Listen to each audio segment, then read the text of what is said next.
hiding it from them? And what about him also? You can, if you don't mind sharing on that, is that something he's ever admitted an addiction to as well?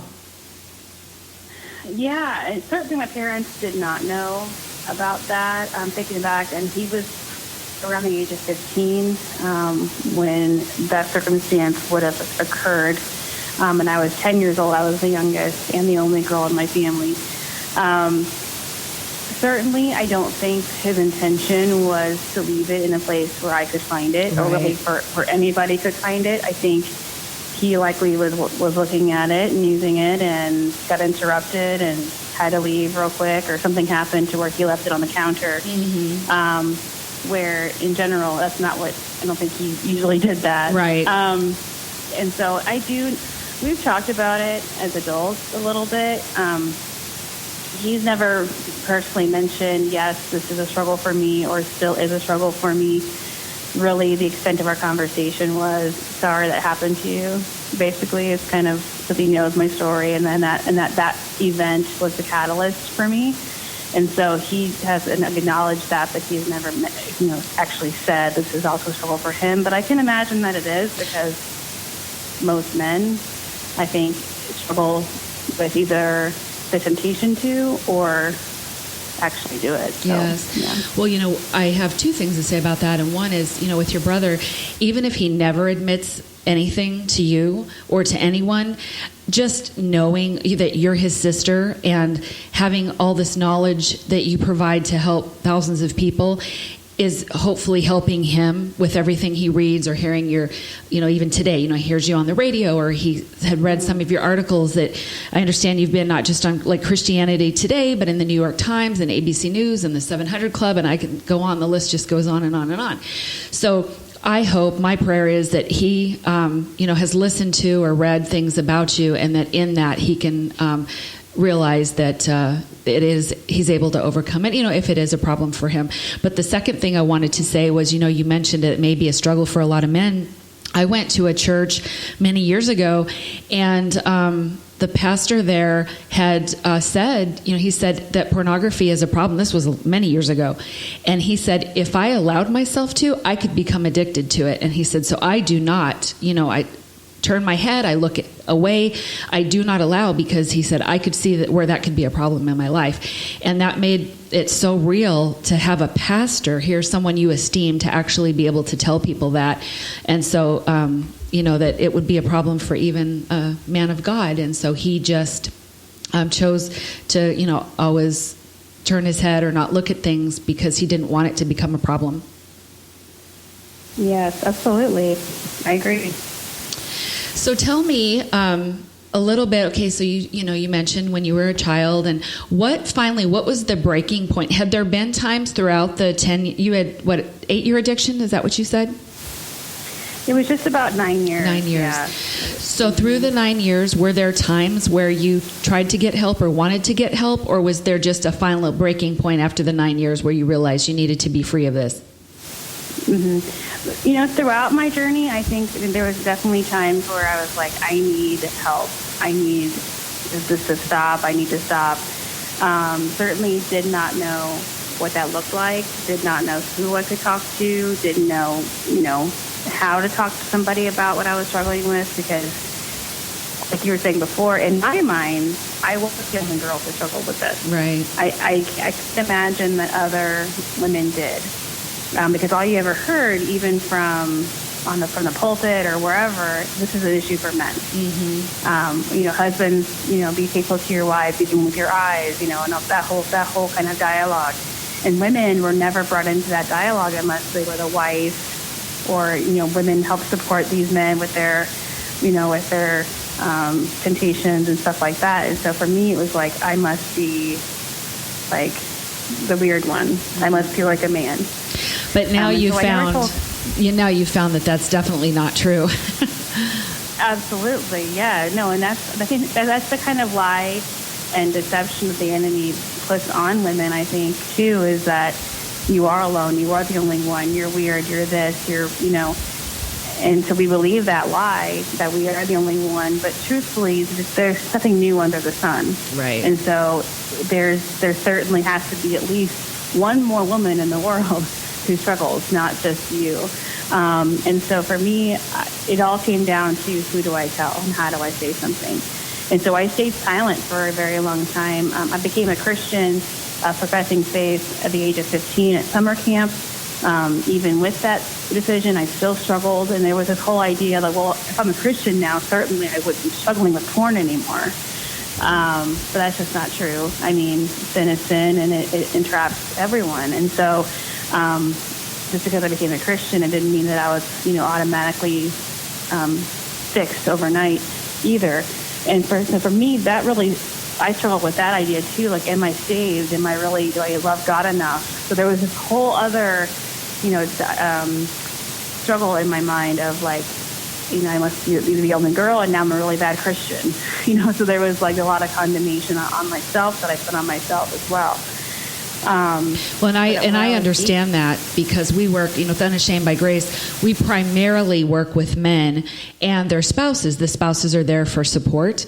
And the men, definitely have felt that way throughout the years, where with the shame and the guilt, pouring out on them, and then to finally be free and realize they don't have to carry that around. But however, through those years where they were struggling, the same thing. They felt they weren't worthy. I'm not the leader of my home. All the things that are totally untrue. Because pornography is a sin, just like, something else is a sin. So not one is greater than the other. And we're, all of us that are believers in Christ, we're all free and forgiven of sin, but we still sin, And so just because, like I said, one thing versus another, it makes my heart sad when these men have so much shame and guilt, because then there's other people doing other things that don't have shame and guilt. And so if they can just realize that it is something that they can overcome, just like you did, and I love that you just bring that hope to people. Hey, this is AC Green. You're listening to Christian Living Radio. Much more than just Christian radio. It's a lifestyle. Yeah.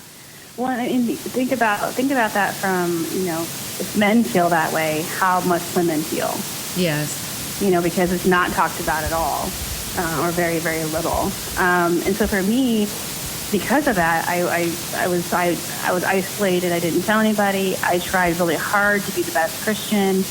I was leading the Christian club in my high school. I was leading worship in youth group. I was just doing everything I could to just surround myself with good, godly things, hoping that, like, through osmosis, like, I would be freed from this. Right. And it wasn't until I started I was given the opportunity to actually confess and get it out in the open and out in the light, that real freedom was actually a possibility for me. And that was through a woman that I met through church who shared her story with me. And her story consisted of, hey, I was a porn addict as a teenager. And so for me, it was like, it was like nirvana, like it was an epiphany, like I'm not alone. There's somebody else, flesh and blood, standing in front of me as a woman telling me that she had struggled with porn. And so I now have the opportunity to either run away from this opportunity to have help, or I could tell her my story too. And thankfully, I did the latter. And it was through that experience of confession and through that experience of having accountability with her and really truly surrendering what was driving my addiction is when freedom was actually possible for me. Well, I'm so glad that God put her in your life because, and that she was bold enough to talk to you about it because, God knew that you needed to be free. And so he placed her in your life to, provide that outlet for you.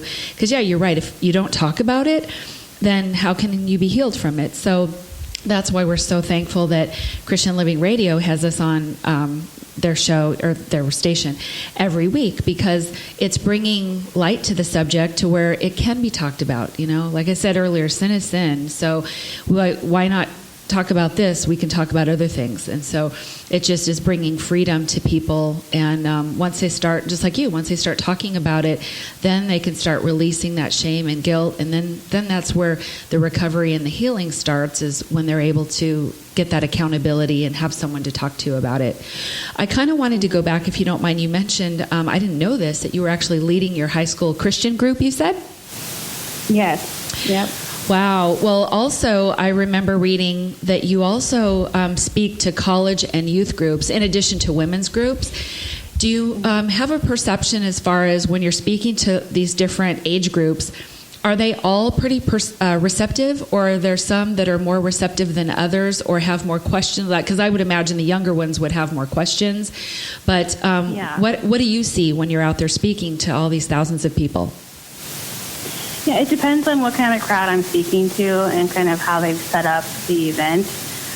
In general, if I go and do like a youth group thing, I'm usually like, it's Wednesday night, we're having a speaker, and that kind of thing. And unfortunately, it's kind of ineffective in terms of getting to actually speak to these girls who are actually struggling.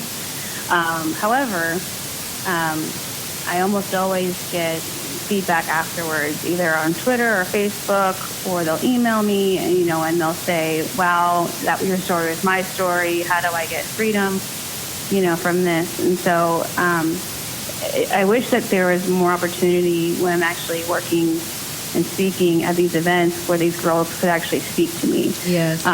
That's why I love when I go to like college campuses, because I try to do what I call like a campus tour, which essentially is like a 3-day excursion that I'll go out to a college campus. I'll do chapel service, but then I'll also stick around for the next day, kind of hang out in the student commons area and kind of hang out and see if any girls want to come talk to me. So I love that, because then they will do that.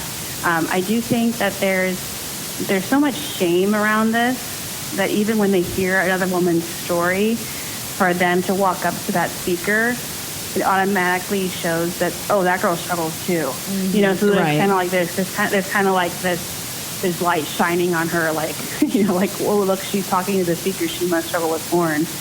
And so there is that, like, they kind of don't talk to you, but they'll talk to you afterward, or they'll talk to you online, and that kind of thing. And so I hope that by doing these kind of conversations and doing more of these events, that it becomes more normalized. Like, this is not something to be ashamed of. Yes, it's shameful because it's sin, but do not be ashamed of confession, and don't be ashamed to reach out and get the help that you need. No, I absolutely agree with you. And for many years, I taught like 1st through 6th grade at our church, and then I also did every year I would teach the Vacation Bible School. And you're absolutely right. When I was teaching the children, we would do question and answers and different things like that. But many, many times it was as the class was being dismissed, someone would come up to me and say, "Mrs. Pilcher, can I talk to you for a minute, or can you pray for me?" And it was always afterward in private, and that's why it's absolutely right what you were just saying about having that second day where you can just kind of mingle, because it's just in the casual times is a lot of time when the people will actually come and talk to you, because you're right. Mm-hmm. It is hard when, we do that at our church. It'll be a time of prayer, and hey, if you're struggling with this or you need prayer for this, come up. And you see in churches where people will walk up and, well, yeah, that's what they need prayer for. So sometimes that does prohibit some people who may not feel comfortable going up, getting the prayer they need. And so having that casual time, like you mentioned, is so important, because then their spotlight's not on them, and then they're free to actually share with you.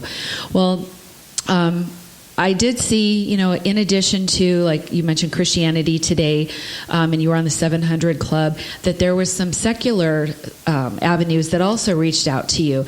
If you want to tell us, how did that come about? I mean, I find that fascinating, because a lot of times, Christianity sometimes is silenced in the media, but these are big outlets. New York Times, ABC News, I mean, everybody's heard of them. Yeah. How did you possibly get an interview with these media outlets? Yeah, it was luck, I think, but it has a lot to do with God and Him providing me with some divine opportunities. Yeah, for sure. The New York Times was the first big major secular outlet that I ever was able to have an interview with, and that came about because they had read my article with Christianity Today that was in their magazine that actually was circulated. And I received a call one day, this was back in early 2010, from a guy named John at the New York Times. And I didn't believe that was who it was on the phone, because that was like, well, at the time I was getting a lot of kind of like